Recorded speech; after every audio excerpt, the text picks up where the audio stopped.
Shalom Bapak Ibu Saudara yang dikasihi Tuhan. Kita bertemu kembali dalam ibadah Minggu 26 April 2020 di GKJ Brayat Kinasih. Kiranya Tuhan senantiasa memberikan perlindungan dan berkat kesehatan bagi kita semua. Pada kesempatan ini kami juga ingin mengucapkan selamat kepada para jemaat yang merayakan hari ulang tahun, baik ulang tahun kelahiran maupun ulang tahun pernikahan dalam 1 minggu ke depan, tanggal 26 April sampai 2 Mei 2020. Tuhan Yesus memberkati. Marilah Bapak Ibu Saudara, bersama kita siapkan hati kita untuk masuk ke dalam ibadah. Saat keadaan tidak menentu, Allah adalah sumber pengharapan kita. Dia senantiasa ada saat kita membutuhkan pertolongannya. Kita serahkan hidup kita pada kekuatan tangan Tuhan. Bersama kita pujikan, Kaulah Harapan.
Yaitu Yesus yang telah diserahkan karena pelanggaran kita dan dibangkitkan karena pembenaran kita. Roma 4 ayatnya yang ke-25. Tema ibadah di minggu ini adalah dibangkitkan untuk berkarya. Ibadah akan dilayani oleh Bapak Pendeta Sundoyo SSI MBA. Allah yang kita sembah adalah Raja yang Maha Mulia dan layak kita agungkan. Marilah dengan bangkit berdiri kita bersama menyanyikan pujian dari Kidung Jemaat 10, baitnya yang pertama dan kedua, Pujilah Tuhan Sang Raja.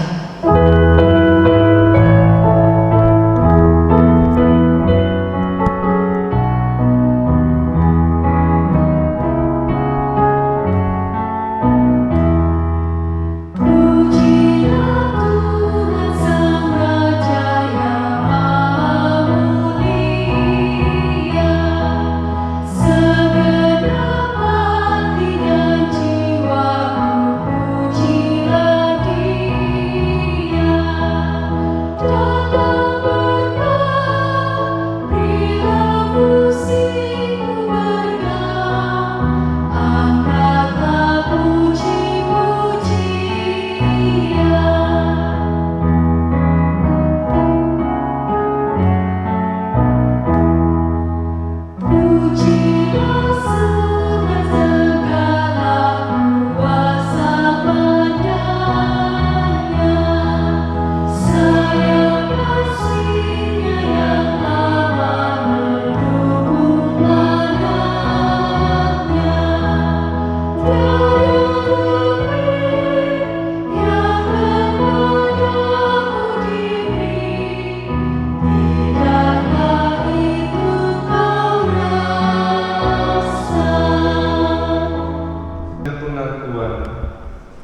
Keselamatan dan pertolongan kita berasal dari Allah Bapa yang menciptakan langit dan bumi.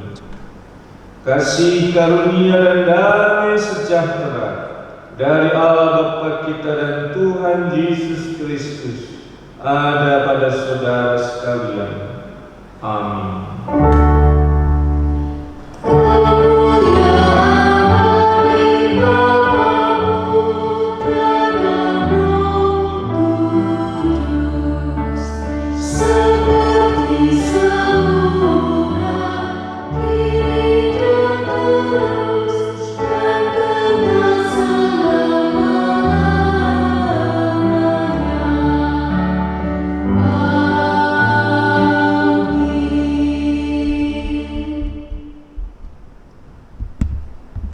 Tuhan adalah naungan kita.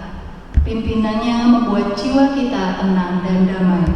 Bersama kita menyanyikan PKJ 258, baitnya yang pertama dan kedua, Ku ingin selalu dekat padamu.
Marilah kita menyesali dosa dan kesalahan kita.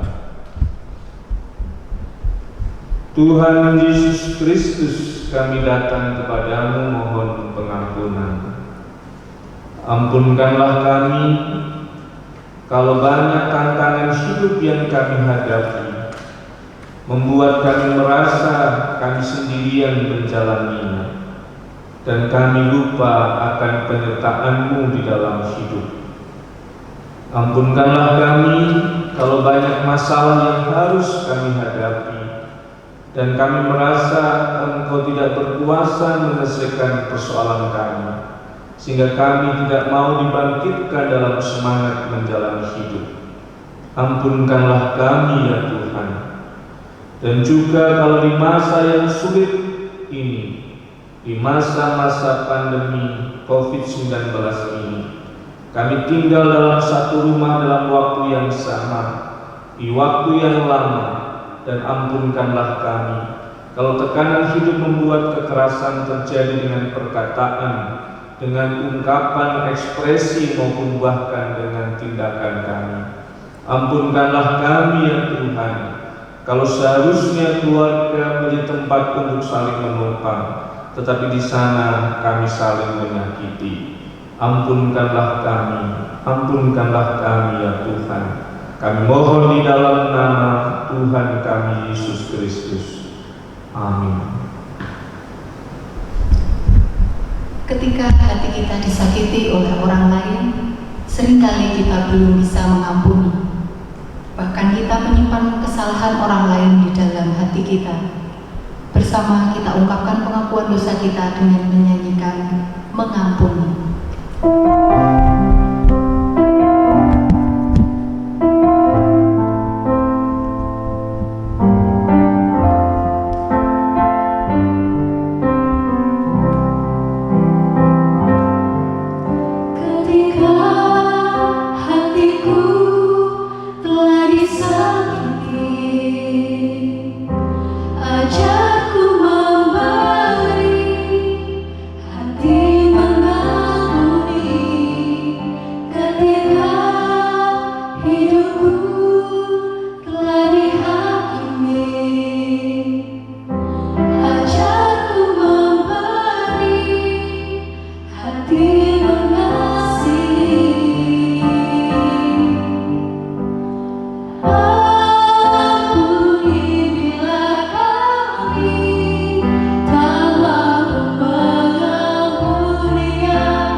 Hanya karena anugerah Tuhanlah yang melayakkan kita hidup sampai saat ini.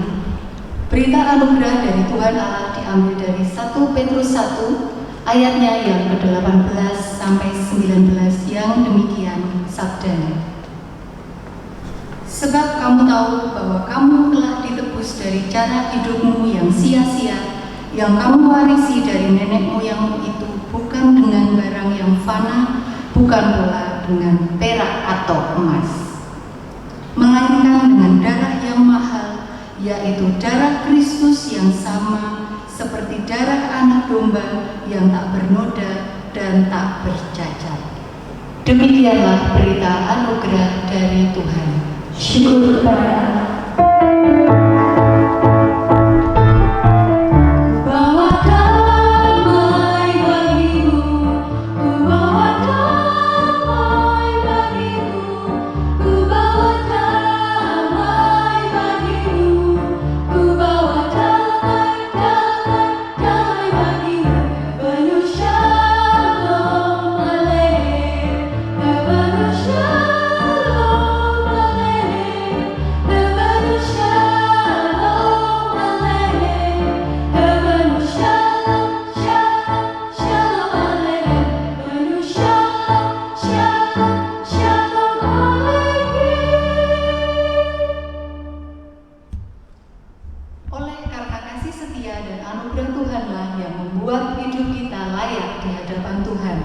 Mari bersama kita pujikan dari Kidung Jemaat 34, baitnya yang pertama dan kedua, Disalib Yesus di Kalvari.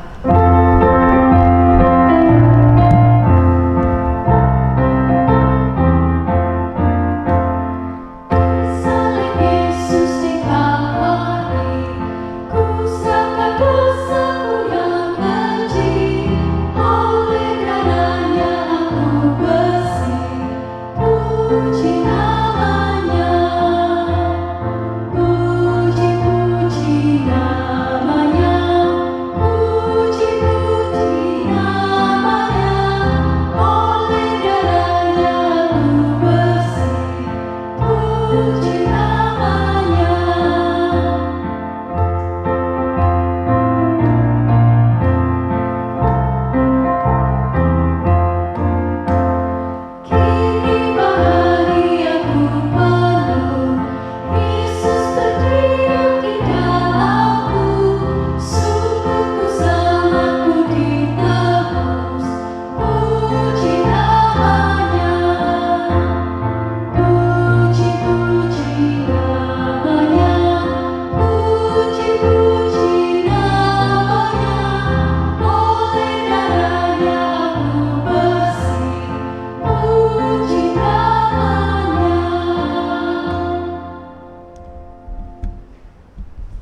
Mari sekarang ini kita menaikkan doa syafaat kita. Kami bersyukur kepada Tuhan di setiap situasi yang boleh kami jalani. Kami percayakan kemurahan dan penyertaan-Mu.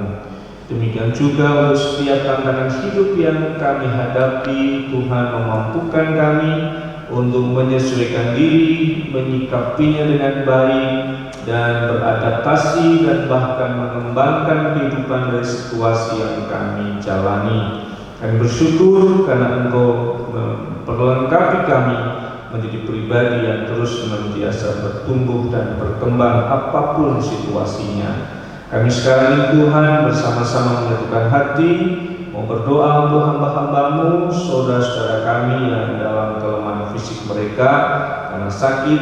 Tuhan tolong berkati, menguatkan dan menyertai juga keluarga yang harus merawat mendampingi. Kami doa Ibu Fran, Ibu Sugianti Wartoyo, Bapak Pratekto, Ibu Tanti, Bapak Sutara, Ibu Manto Sutarmo, Ibu Tanti Kuter, Bapak Franky Jampratu, Ibu Tanam Kamso, Bapak Tresno Hadi, Bapak Sigit Haryanto, Bapak Edi Marwanaya, Ibu Mariati, Bapak Sunarto, kemurahan kasih-Mu yang Tuhan limpahkan. Kami juga bersyukur Tuhan untuk keluarga hamba-Mu, Bapak Ibu Adriano Krisnawan, yang Tuhan anugerahkan anak-Mu bagi keluarga ini, adik Gabriela, Kaena, Kristi. Kemurahan kasih-Mu yang Tuhan berikan bagi hamba-hamba-Mu ini, baik ibu dalam proses pemulihan pasca melahirkan maupun juga anak Gabriela boleh tumbuh di dalam kasih-Mu, semuanya dalam berkat kesehatan yang Tuhan anugerahkan. Kami juga Tuhan mau berdoa untuk panggilan pelayanan gereja-Mu, GKJ Berdinasi, untuk pelayanan sosial bagi warga gereja, bagi warga masyarakat, maupun juga teman-teman kami mahasiswa yang masih tinggal di Yogyakarta. Mampukanlah kami untuk berbagi berkat buat mereka yang sedang mengalami tantangan berkaitan dengan kondisi keuangan dan ekonomi. Kami juga Tuhan sekarang ini mohon kemurahan kasih-Mu untuk setiap pelayanan yang terus dikerjakan di dalam situasi untuk keamanan kesehatan masing-masing. Tuhan tolong, Tuhan berkati kami semuanya dan gereja-gereja dalam setiap pelayanan yang dilakukan sekarang ini. Demikian juga untuk tantangan pelayanan ke depan berkaitan dengan ketersediaan darah di PMI, karena di masa bulan puasa ini mampukanlah kami gereja-gereja juga dipanggil untuk menjadi berkat melalui darah yang Tuhan izinkan menjadi berkat untuk yang lain. Kami juga Tuhan sekarang ini mohon kemurahan dan kasih-Mu untuk hamba-hamba-Mu, saudara-saudara kami yang berulang tahun di minggu ini. Tuhan berkati dengan panjang umur, sehat dan damai sejahtera. Saudara Aprilia Satriawan, Bapak Saudara Bagas Putro Andoyo Kusumo, Saudara Adita Mateo Budi, Bapak Herman Adrian Frans, Ibu Suharto Coyudo, Saudara Daniel Fernando Bagastama, Bapak Ismeti Agno Soekarto, Bapak Suwandi, Saudara Dapen Sophia Semaria, Ibu Mutiara Siahaan, Bapak Dwi Hadianto, Ibu Media Pinawati, Ibu Antonia Dewi Palupi. Kemurahan kasih-Mu yang Tuhan limpahkan bagi hamba-hamba-Mu ini, Tuhan yang menolong memberkati dengan panjang umur dan sejahtera yang Tuhan limpahkan. Kami berdoa untuk setiap keluarga dalam tantangan dan juga untuk membangun relasi, untuk saling menguatkan di setiap keadaan yang sedang dijalani, dan juga anak-anak dalam masa studi mereka. Tuhan Allah yang menyertai dan memberkati. Kami berdoa untuk kehidupan berbangsa dan bernegara kami. Allah yang hadir dan memperlengkapi pemerintahan kami mampu menghadapi setiap situasi ini. Kami mau serahkan semuanya dalam kasih kemurahan-Mu, Tuhan kami Yesus Kristus. Amin.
Mari kita berdoa sebelum kita menghayati sabda Tuhan. Mampukanlah kami Tuhan dan berkatilah kami supaya kami mengerti apa yang Engkau kehendaki melalui pembacaan sabda-Mu dan renungan melalui firman ini. Kami mau serahkan ini semua di dalam nama Tuhan kami Yesus Kristus. Amin. 13 sampai dengan yang ke-35. Yesus menampakkan diri di jalan ke Emmaus. Pada hari itu juga 2 orang dari murid-murid Yesus pergi ke sebuah kampung bernama Emmaus yang terletak kira-kira 7 mil jauhnya dari Yerusalem. Dan mereka bercakap-cakap tentang segala sesuatu yang telah terjadi. Ketika mereka sedang bercakap-cakap dan bertukar pikiran, datanglah Yesus sendiri mendekati mereka, lalu berjalan bersama-sama dengan mereka. Tetapi ada sesuatu yang menghalangi mata mereka, sehingga mereka tidak dapat mengenal Dia. Yesus berkata kepada mereka, "Adakah yang kamu percakapkan sementara kamu berjalan?" Maka berhentilah mereka dengan muka muram. Seorang dari mereka namanya Kleopas menjawabnya, "Adakah engkau satu-satunya orang asing di Yerusalem yang tidak tahu apa yang terjadi di situ pada hari-hari belakangan ini?" Katanya kepada mereka, "Apakah itu?" Jawab mereka, "Apa yang terjadi dengan Yesus orang Nazaret? Dia adalah seorang nabi yang berkuasa dalam pekerjaan dan perkataan di hadapan Allah dan di depan seluruh bangsa kami. Tetapi imam-imam kepala dan pemimpin-pemimpin kami telah menyerahkan Dia untuk dihukum mati dan mereka telah menyalibkannya. Padahal kami dahulu mengharapkan bahwa Dialah yang datang untuk membebaskan bangsa Israel. Tetapi sementara itu telah lewat 3 hari sejak semuanya itu terjadi. Tetapi beberapa perempuan dari kalangan kami telah mengejutkan kami. Pagi-pagi putra mereka telah pergi ke kubur dan tidak menemukan mayatnya, lalu mereka datang dengan berita bahwa telah kelihatan kepada mereka malaikat-malaikat yang mengatakan bahwa ia hidup. Dan beberapa teman kami telah pergi ke kubur itu dan mendapati bahwa memang benar yang dikatakan perempuan-perempuan itu, tetapi dia tidak mereka lihat. Lalu dia berkata kepada mereka, "Hai kamu orang bodoh, betapa lambannya hatimu sehingga kamu tidak percaya segala sesuatu yang telah dikatakan para nabi. Bukankah Mesias harus menderita semuanya itu untuk masuk ke dalam kemuliaannya?" Lalu ia menjelaskan kepada mereka apa yang tertulis tentang dia dalam seluruh kitab suci, mulai dari kitab Musa dan segala kitab nabi-nabi. Mereka mendekati kampung yang mereka tuju, lalu ia berbuat seolah-olah hendak meneruskan perjalanannya. Tetapi mereka sangat mendesaknya, katanya, "Tinggallah bersama-sama dengan kami, sebab hari telah menjelang malam dan matahari hampir terbenam." Lalu masuklah ia bertinggal bersama-sama dengan mereka. Waktu ia duduk makan dengan mereka, ia mengambil roti, mengucap berkat, lalu memecah-mecahkannya dan memberikannya kepada mereka. Ketika itu terbukalah mata mereka dan mereka pun mengenal dia, tetapi ia lenyap dari tengah-tengah mereka. Lalu mereka seorang kepada yang lain, "Bukankah hati kita berkobar-kobar ketika ia berbicara dengan kita di tengah jalan dan ketika ia menerangkan kitab suci kepada kita?" Lalu bangunlah mereka dan terus kembali ke Yerusalem. Di situ mereka mendapati ke-11 murid itu. Mereka sedang berkumpul bersama-sama dengan teman-teman mereka. Kata mereka itu, "Sesungguhnya Tuhan telah bangkit dan telah menampakkan diri kepada Simon."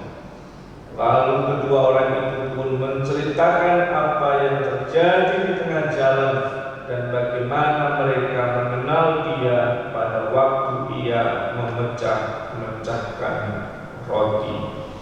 Yang berbahagia ialah setiap orang yang mendengar firman Tuhan dan melakukan dalam hidupnya. Haleluya.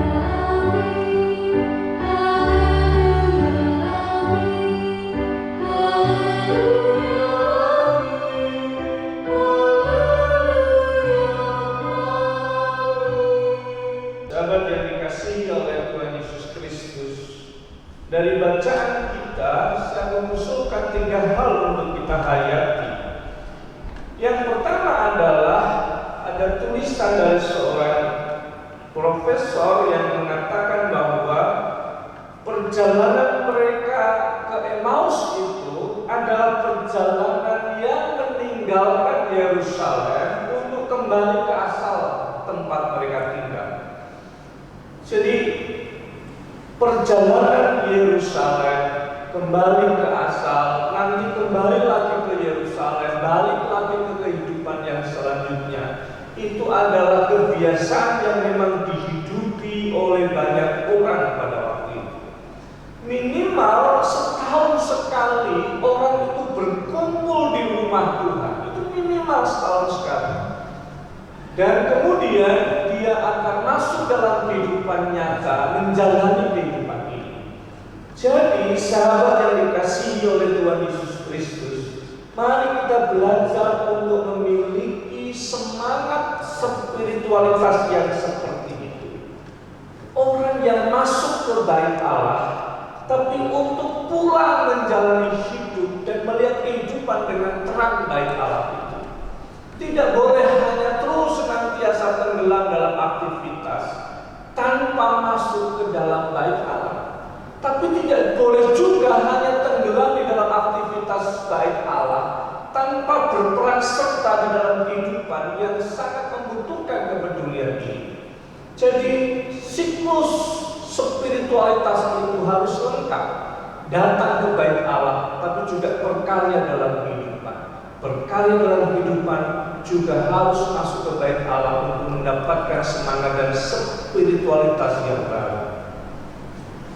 Ada seorang yang mengatakan begini, belajarlah dari mata lebah dan jangan menjadi seperti mata lalat. Apa bedanya mata lebah dengan mata lalat? Kalau mata lalat itu dia ada di antara bunga, tetapi pasti dia akan cari kotoran. Tapi beda dengan mata lebah, walaupun di antara kotoran, dia akan cari bunga itu ada di mana. Cara melihat itulah yang harus kita kembangkan di dalam hidup. Kita mungkin boleh ada dalam situasi yang tidak bagus, tetapi mata kita sedang tertuju kepada Tuhan dan bait Allah. Dan dari sana kita akan punya energi untuk melihat kehidupan dan berkarya dalam hidup itu. Ini bagian yang pertama. Bagian kedua yang saya usulkan untuk kita hayati, saya juga mengutip dari tulisan yang lain, yang mencoba mencermati pada ayat yang ke-25. Dikatakan dalam teks itu, lalu ia berkata kepada mereka, "Hei kamu orang bodoh." Bahkan Yesus mengatakan dengan sangat keras kepada dua orang ini, mengatakan, "Kenapa kamu bodoh? Kenapa kamu nggak dong dan kenapa kamu nggak ngerti?" Nah, kita mau cari tahu sebenarnya kebodohannya di mana ini. Kalau sampai kata itu muncul, itu dari mana? Ada yang mengatakan bahwa dalam satu tulisan, ketika para murid itu hanya melihat persoalan dari sudut pandangnya dia, dari sudut pandangnya manusia, maka disitulah letak kebodohan. Dia tidak melihat perkara peristiwa itu dari sudut pandangnya Tuhan. Jadi ketika kita hanya melihat persoalan dari kacamata manusia, maka yang muncul adalah masalah, kesulitan, beban, takut, macam-macam. Tetapi kalau lihat dari sudut pandangnya Tuhan, maka di situ kita akan mencari tahu kehendak Allah apa, rencana kebaikan Tuhan yang sedang dikerjakan apa, hikmat hidup apa yang Tuhan mau tahu untuk kita, dan bahkan cara beradaptasi yang harus kita kerjakan seperti apa. Menurut saya sudah terlalu sering kita ngomong soal COVID-19, dan menurut saya kita sudah semakin bisa menyesuaikan diri. Kita tahu ritme kehidupan untuk menjaga masing-masing, menjaga kesehatan kita, menjaga orang lain, dan seterusnya. Kalau kita hanya lihat dari sudut pandang manusia yang sulit, berat, macam-macam, itu kalau dalam bahasa kita itu tolong gitu, itu bodoh gitu. Nah, kita harus melihatnya dengan kelengkapan akan rencana Allah yang baik, akan hikmat yang kita peroleh, dan adaptasi apa yang sedang kita bisa hidupi. Ada satu tulisan yang mengatakan bahwa pandemi ini menyegarkan atau bahkan menghidupkan pola hidup dan peduli dengan kesehatan yang luar biasa. Semua orang tersadarkan untuk menjaga kesehatannya dan kesehatan orang lain. Yang berikutnya lagi dalam Tuhan dikatakan bahwa dengan ini maka kita sungguh sadar seluruh orang di dunia itu adalah saudara yang saling terkait dan bisa bekerja sama untuk saling membantu bahkan dikatakan dalam tulisan itu kualitas udara semakin baik, kecelakaan sangat-sangat menurun, dan berikutnya lagi katanya hobi semakin bisa dilakukan. Paling tidak di rumah itu hobi masak mulai dikembangkan. Ada banyak ini cari masak apa lagi ya, besok masak apa lagi, wah itu kan luar biasa. Dan adaptasi apa yang bisa kita dapat? Ternyata kerja dari rumah baik-baik saja, tidak terlalu banyak keluar, dan ternyata pekerjaannya beres juga, nggak perlu kemudian harus keluar, dan ternyata rapat-rapat online bisa dilakukan. Ya bagi yang bisa sih ya. Nyatanya nggak apa-apa gitu. Saya mendorong untuk rapat online, nggak bisa, luar biasa. Nah sekarang ini bayangkan ini sekedar contoh gitu ya, di lingkup sinode GKJ. Orang rapat 2 jam, perjalanan itu bisa 12 jam, saking jaraknya yang jauh. Itu didorong rapat online nggak bisa. Karena ada, tetapi sekarang ini dipaksa orang di rumah, kita bisa rapat, kita bisa efisien waktu, bisa menjaga keamanan di jalan, macam-macam. Artinya kita perlu melihat dalam banyak sisi dalam kelengkapan. Karena kalau hanya dari sisi manusiawi, itu disebut dengan ayat 25 tadi. Saya tidak mau membacanya lagi. Semoga kita. Yang ketiga, sahabat yang dikasihi oleh Tuhan Yesus Kristus, ayat yang ke-21 dikatakan bahwa padahal kami dahulu berharap atau mengharapkan. Ini mungkin masih nyambung dengan ayat yang ke-25 tadi. Kenapa bodoh tadi yang pertama? Karena melihat peristiwa dari sudut pandang mata manusia saja tanpa melihat rencana Allah. Yang kedua adalah mereka mengharapkan sesuatu secara manusiawi. Ada penulis yang menyebutkan ayat 21 dalam bahasa Yunani itu kata padahal dahulu kami berharap, itu dalam bahasa Yunaninya adalah helpishomen, yang dalam tensisnya disebut dengan imperfect tensisnya. Artinya apa? Sebuah tindakan yang terus menerus untuk bisa terpenuhi, atau untuk tercapainya itu butuh waktu yang panjang untuk terpenuhinya. Jadi sahabat yang dikasihi oleh Tuhan Yesus Kristus, para murid ini melihat pengharapan dalam skup pendek tentang waktu pekerjaan Tuhan. Jadi mereka mengalami masalah di situ karena dia lihatnya harapan itu dalam satu frame waktu tertentu yang pendek. Sedangkan pekerjaan Allah itu adalah waktu frame yang panjang untuk memperlengkapinya di dalam hidup. Disitulah kita perlu untuk menghidupi dengan sungguh-sungguh soal harapan, bukan sekedar waktu yang pendek, tetapi waktu yang panjang atas hidup.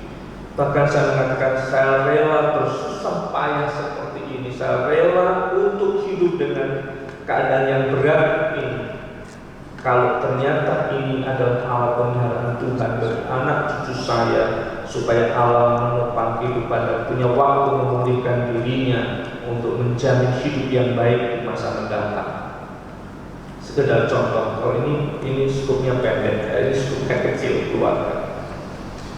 Ketika anak itu kerja di rumah, belajar di rumah, sekolah di rumah, ada banyak tugas di rumah. Nah ada waktu untuk mengumpulkan. Nah di rumah itu anak saya ditanya sama mamanya, sudah beres? Mamanya, oh sudah beres. Berarti tinggal apa? Main game. Tinggal apa? Main internet. Sampai kemudian besok mau dikumpulkan jam 9 malam, dicek listnya semuanya, berkas-berkasnya. Ternyata ada masih banyak yang belum selesai. Wah, saya bisa bayangkan ini mamanya bintang. Sudah mulai kelihatan tuh. Saya langsung bentak. Pokoknya tidak pernah saya itu membentak. Bukan karena saya sayang, saya baik hati, bukan karena saya takut. Enggak lah, saya kan baik hati. baik hati. Saya tidak pernah itu membentuk sampai seperti itu. Kenapa saya lakukan itu? Saya rela untuk menanggung resiko relasi yang mungkin rusak dengan istri saya. Tetapi saya bayangkan kalau saya tidak lakukan itu, maka beban yang terberat itu pada anak saya. Maka lebih baik dia berada dalam suasana yang terlindungi, sedikit terlindungi dalam kesalahannya dia. Tetapi dia akan belajar dari pengalaman itu, daripada dia harus menanggung beban yang berat. Sudah merasa salah, sudah merasa terbeban, masih dapat pembelaan dari ini, saya tambahkan lagi, akan jauh lebih berat. Saya rela menanggung resiko itu untuk sebuah harapan yang panjang di waktu mendatang. Jadi berharap itu tidak boleh hanya dalam satu frame waktu yang pendek, tetapi dia dalam rentang yang panjang atas pekerjaan Tuhan untuk diperlengkapi. Ialah kita disegarkan dalam firman ini untuk dibangkitkan melihat kenyataan, dibangkitkan atas pengharapan menjalani hidup. Tuhan memberkati.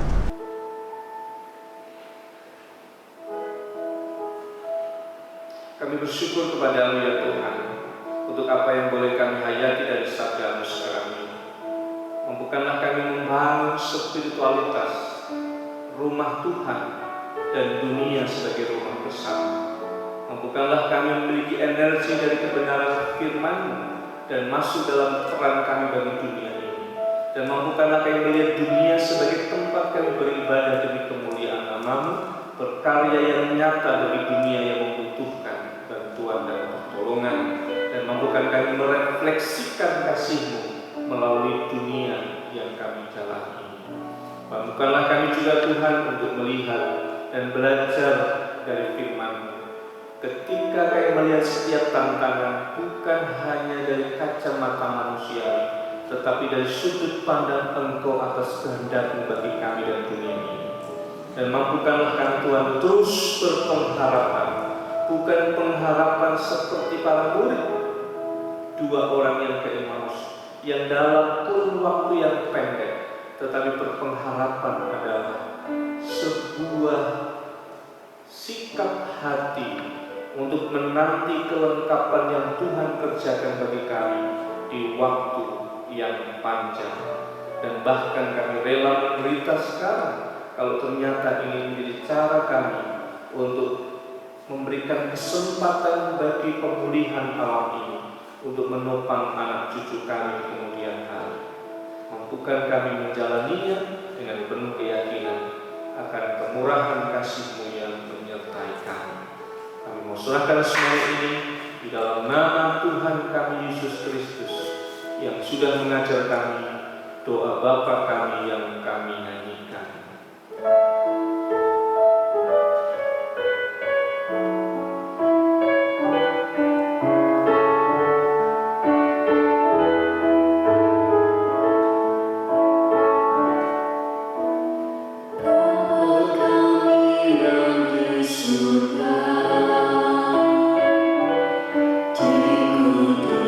Dikuduskan namamu.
berdiri, kita bersama-sama dengan umat Tuhan sepanjang abad dan masa. Marilah kita memperbarui iman percaya kita dengan mengucapkan pengakuan iman rasuli bersama-sama. Aku percaya kepada Allah, Bapa yang Maha Kuasa, Khalik langit dan bumi, dan kepada Yesus Kristus, Anaknya yang tunggal Tuhan kita, yang dikandung daripada Roh Kudus, lahir dari anak darah Maria, yang menderita di bawah pemerintahan Pontius Pilatus, disalibkan, mati dan dikuburkan, turun ke dalam kerajaan maut. Pada hari yang ketiga, bangkit pula dari antara orang mati, naik ke surga, duduk di sebelah kanan Allah, Bapa yang Maha Kuasa, dan akan datang dari sana untuk menghakimi orang yang hidup dan yang mati. Aku percaya kepada Roh Kudus, gereja yang kudus dan am, persekutuan orang kudus, pengampunan dosa, kebangkitan daging dan hidup yang kekal. Di hari Minggu tanggal 26 April tahun 2020 ini, sungguh luar biasa Tuhan menyertai dan memberkati kehidupan kita. Marilah pada saat ini kita bersama-sama mengaturkan persembahan. Dasar persembahan pada minggu ini akan saya baca dari Mazmur 116 ayat 17 sampai 19 yang demikian. Aku akan mempersembahkan kurban syukur kepadamu dan akan menyerukan nama Tuhan, akan membayar nazarku kepada Tuhan di depan seluruh umatnya, di pelataran rumah Tuhan, di tengah-tengahmu, ya Yerusalem. Haleluya.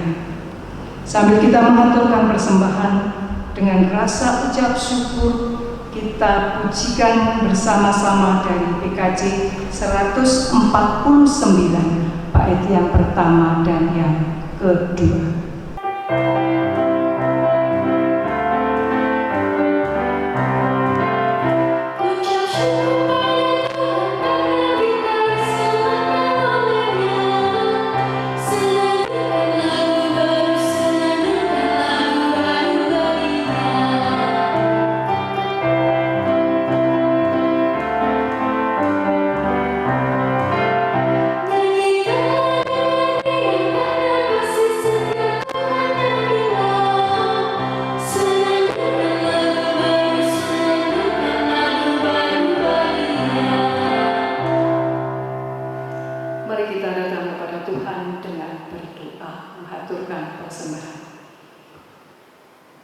Segala hormat, syukur, dan terima kasih kami naikkan ke hadirat Tuhan Yesus Kristus, karena waktu dan kesempatan yang Tuhan berikan kepada setiap kami untuk kami boleh mengaturkan persembahan dari berkat yang tercurah di dalam kehidupan kami.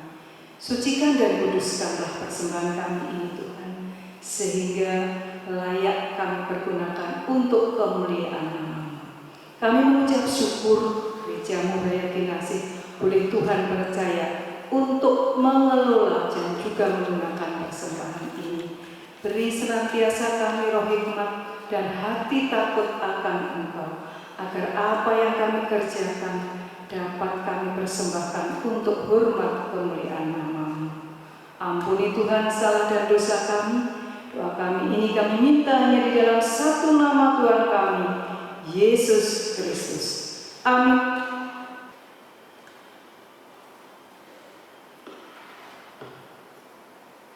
Allah yang telah membangkitkan Yesus, Dia juga yang akan membangkitkan kita.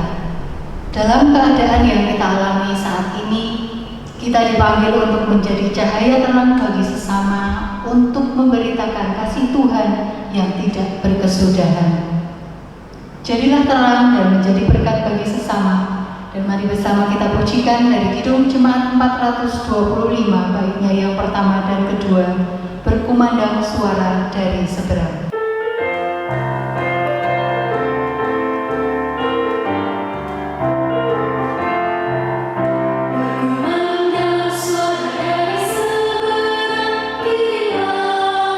Jayamu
Undurlah dalam ibadah ini masuk dalam kehidupan sehari-hari dengan sungguh menghayati bahwa kasih Kristus memperlengkapi kita melihat setiap peristiwa, supaya kita terus senantiasa berkarya untuk bermakna dalam kehidupan ini. Terimalah kemurahan dan berkat-Nya.